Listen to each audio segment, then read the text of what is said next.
I am continuing my reading.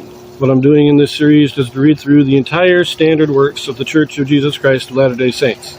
This consists of the Bible, the Book of Mormon, the Doctrine and Covenants, and the Pearl of Great Price.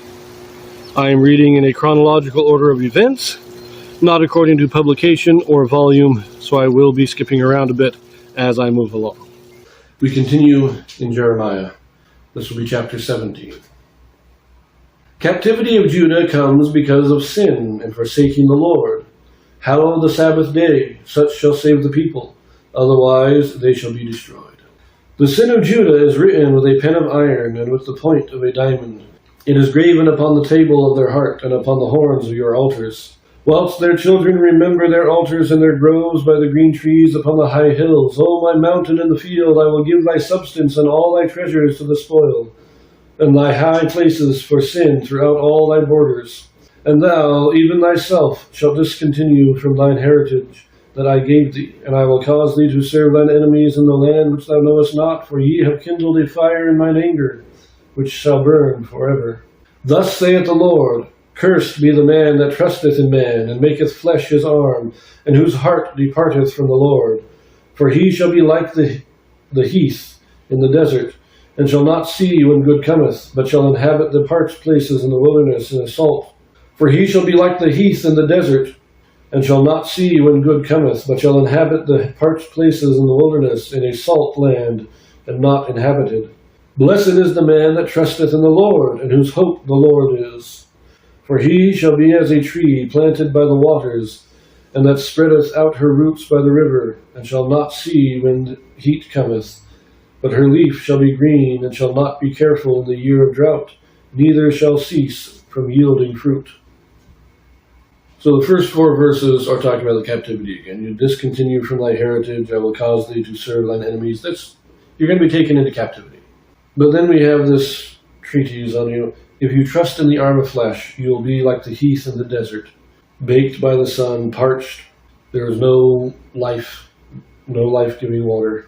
But if you trust in the Lord, you are like a tree growing by the river where the heat doesn't bother you because you have all the water you need. You have all the nourishment you need, spiritual nourishment. I like the comparison. Verse 9. The heart is deceitful above all things and desperately wicked. Who can know it? If the Lord search the heart, I try the reins, even to give every man according to his ways, and according to the fruit of his doings. As the partridge sitteth on eggs, and hatcheth them not, so he that getteth riches, and not by right, shall leave them in the midst of his days, and at his end shall be a fool. A glorious high throne from the beginning is the place of our sanctuary. O Lord, the hope of Israel, all that forsake thee shall be ashamed, and they that depart from me shall be written in the earth, because they have forsaken the Lord, the fountain of living waters. Heal me, O Lord, and I shall be healed. Save me, and I shall be saved, for thou art my praise. Behold, they say unto me, Where is the word of the Lord? Let it come now.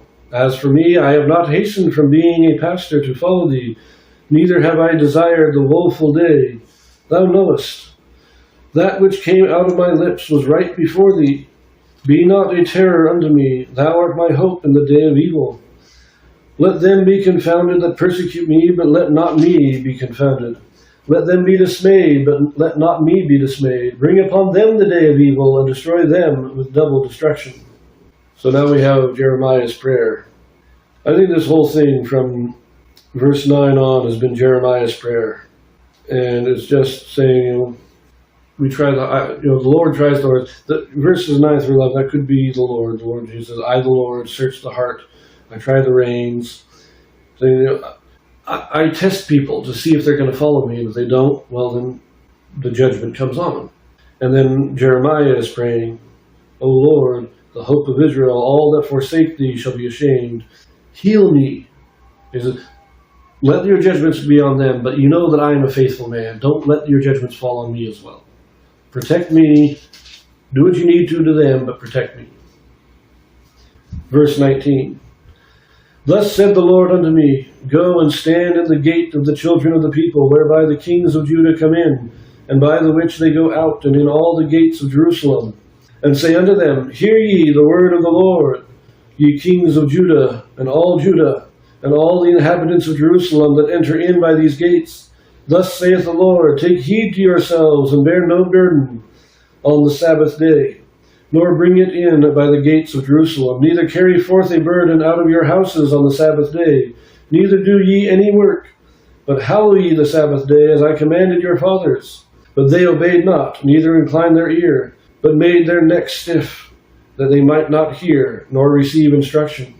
And it shall come to pass, if ye diligently hearken unto me, saith the Lord, to bring in no burden through the gates of this city on the Sabbath day, but hallow the Sabbath day, and do no work therein. Then shall there enter into the gates of this city kings and princes sitting upon the throne of David, riding in chariots and on horses, they and their princes, the men of Judah and the inhabitants of Jerusalem, and this city shall remain forever. And they shall come from the cities of Judah, and from the places about Jerusalem, and from the land of Benjamin, and from the plain, and from the mountains, and from the south, bringing burnt offerings and sacrifices, and meat offerings and incense, and bringing sacrifices of praise unto the house of the Lord. But if ye will not hearken unto me to hallow the Sabbath day, and not to bear a burden, even entering in at the gates of Jerusalem on the Sabbath day, then will I kindle a fire in the gates thereof, and it shall devour the palaces of Jerusalem, and it shall not be quenched. I like that promise at the end. Just keep the Sabbath day. Keep that my day. Keep that holy. Follow that law, and maybe I can keep the judgment off. But you don't do that, and you're destroyed. We leave that here, and we turn back to our histories next. So we will see you in Kings.